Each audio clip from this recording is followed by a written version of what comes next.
Hi, good morning. I'm Divan. I'm from MCM Technical Department. This morning we've got the LGMA 938 machine wheel loader, front end loader. I'm just going to run through the pre-start checks. So in the morning, first thing, your buckets, you can check your tips, see if all your bolts are tightened, all your tips are intact and straight, and then also if it's hooked correctly. Part of your quickage, it's very important that your pins do get pushed out. We'll show you where the controls are. It's very important with your quickage, when you do use your pins, this is the closed position, so it will activate your cylinder at the bottom for your quickage. If you do use an attachment, you have to open up both those levers, and then your attachment pipes will go on here, and you can activate your attachment from inside the machine.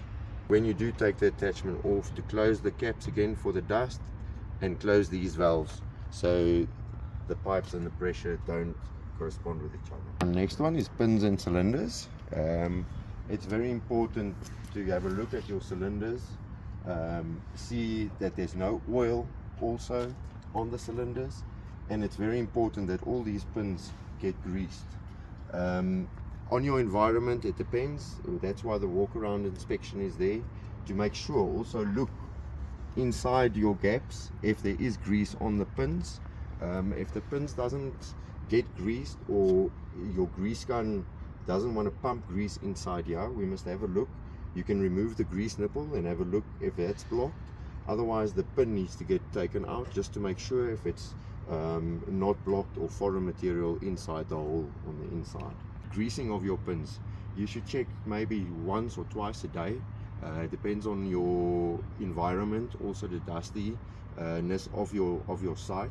So if foreign material gets into the position where your pins are, it will cause excessive wear also on your pins. So grease it as much as you can on your shift, maybe 2 or 3 times after lunch. Have a look if you need grease, just to get that pins nice and lubricated again. I'm going to run through the grease points, which is very important, so you also know where to grease. On your quickage, you've got 3 points on your pin on that side, pin on the opposite side, then on your dog link, also up on your toggle link, you've got grease points on all the connecting points.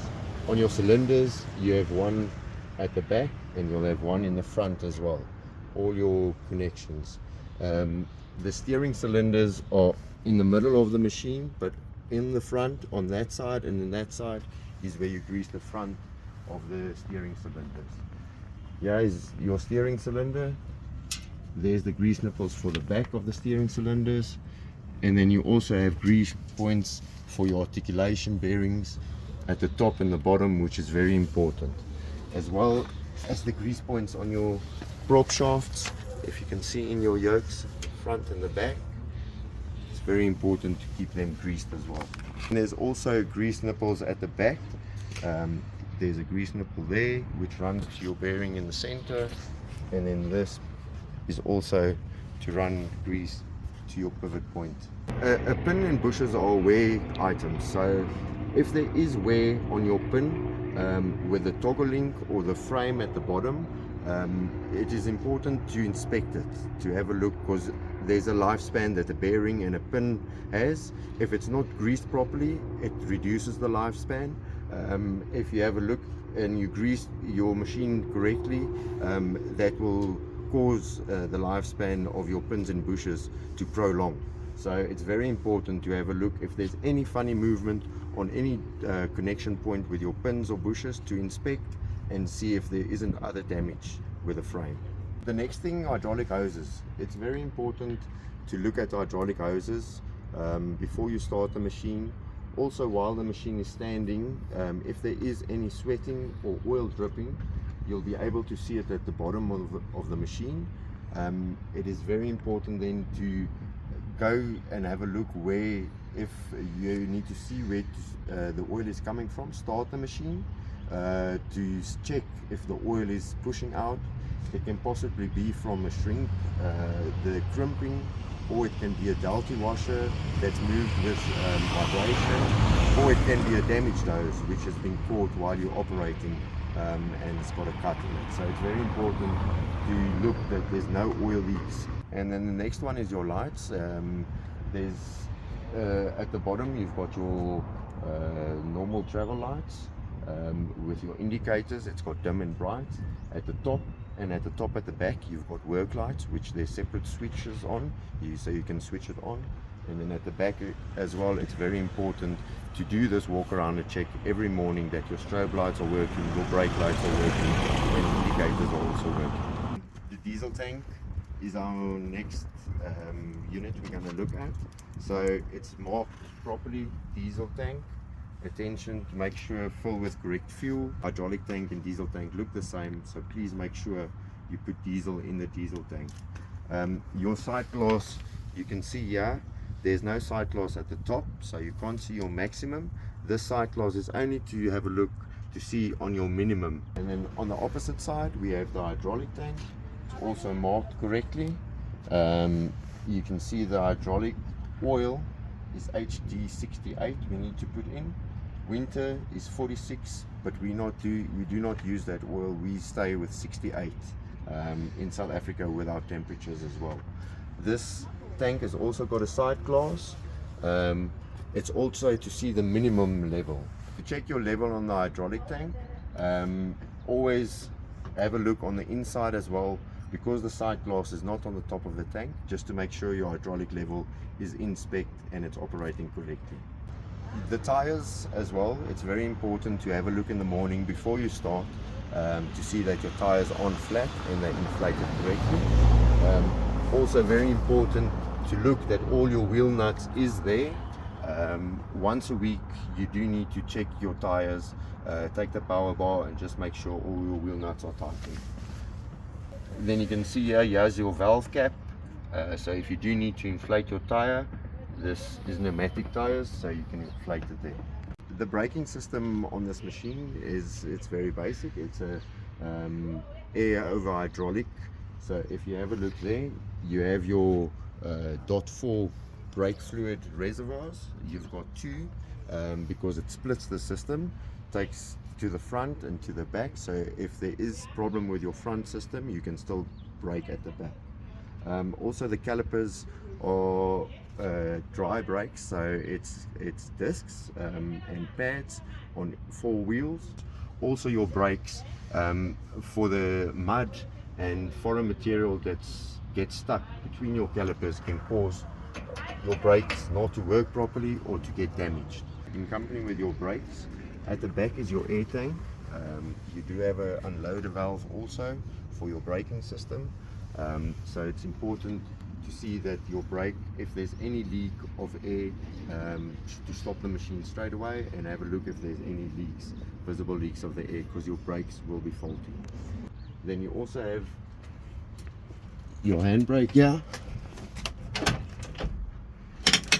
which is just cable activated. There's a caliper with a disc on your transmission, and that is when the machine is stationary, to please pull up your handbrakes and put all implements on the floor. Our next component, we're going to do the diff. It is not a weekly or daily component which you should fill in oil. On services, the diffs get looked at and see if the oil level stays on the same. If you do need to top up oil, shouldn't be any visible leaks. So if there's leaks or anything, then you need to really have a look, because it can affect your diff.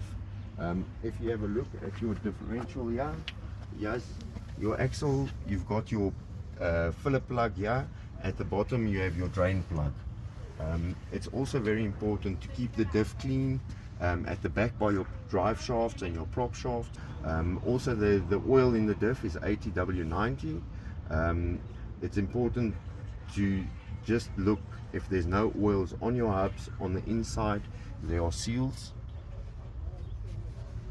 It is very important to have a look at those seals. If there is sweats or leaks, attention must be given to the diffs straight away. And also on your diffs, you've got your hub on the outside. It's also very important to look for any sweats or leaks of oil that's coming out here. You also have a filler plug here. where a washer can also sweat. So yeah, look for any leaks or sweats before there's major damage. Our transmission we have in here, you can have a look. There's 2 speeds on this transmission. It works with a solenoid, so there's a push button on the inside which gives you first and second gear. It's very important to see your oil level, that this oil is full. When the machine is started and placed in gear, the oil level must be visible in the glass. It's all nuts and bolts. I'm going to open up here. It's very important. With vibration, the threads on the bolts do tend to get loose, so if we do tighten them and put Loctite, after a certain extent of working, bolts do come loose. So it's very important to incorporate in your checklist, maybe once a week, once every 2 weeks, to have a look at your critical bolts. So you can see on your frame, that's quite important. You can see on your turbo, maybe your housing, the manifolds, your diff bolts. It's very important to have a look at your diff bolts, engine mounting bolts, transmission mounting bolts, all the bolts that hold the components, and then also your pin bolts. Your pin bolts can vibrate loose and cause your pin to move slightly, which can cause damage on the frames as well. So it's very important to have a look at everything that mounts, your radiator mounts, and then also wear and tear, like your pulleys, the alternator belts, just to check that those bolts that keep your belts in place are also tightened. I'm going to show you, it's very important to do your oil check in the morning before starting. Every morning you must have a look at your engine oil. So I'm going to pull the dipstick out for you. That is your maximum range, that is your minimum range. So operating range should always be in that specification. I'm going to run through the cooling system quickly. As you can see here, there's an overfill bottle, your radiator and your cooler is at the back of the machine. It's very important to do checks every morning also before you start, to see that there's nothing on the fins. Any foreign debris or grass or anything is cleaned off the fins. Your fan, have a look that all the blades are there and nothing's happened. Also the tension of your V-belt is very important. If your V-belt is too loose, it won't cool the machine sufficiently, so it will cause overheating as well. Also with your coolant level, it should be checked every morning. You can see your coolant cap is there. Make sure the spring is right, your rubber and everything seals properly on your cooling system.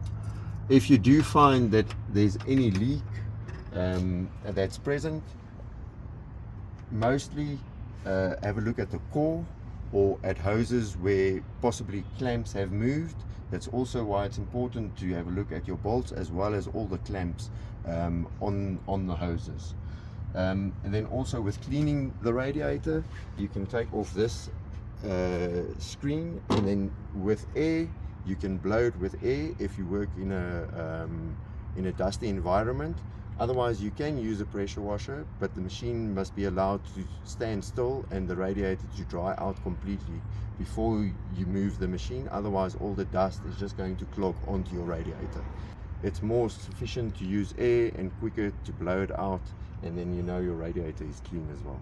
Next item is your air filter. It's very important to make sure your air filter housing and the cover is secure and tightened. Also, all your intake pipes, it's very important to make sure no foreign dust gets sucked in there. As you can see, there's a Donaldson filter on this machine. We work hand in hand with Donaldson also with our filter system. You can have a look there. This is our secondary filter, this is our primary air filter. So between the services, to replace your filter, it's very important, as it is with the engine oil.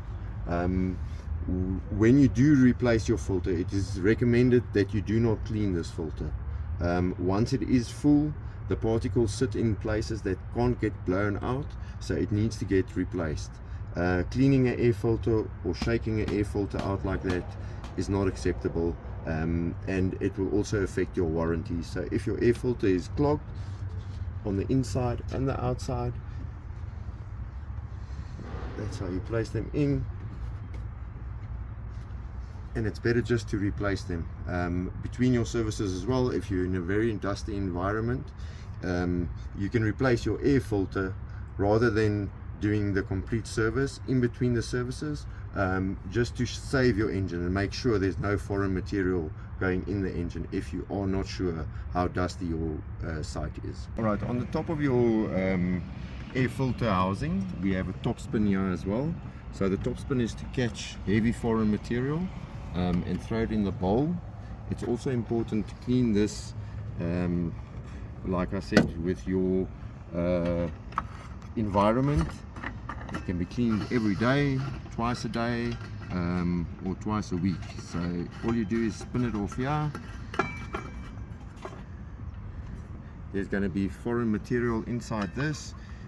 You flip it upside down, wipe all the dust out nicely, and then you can just sit back and tighten it up.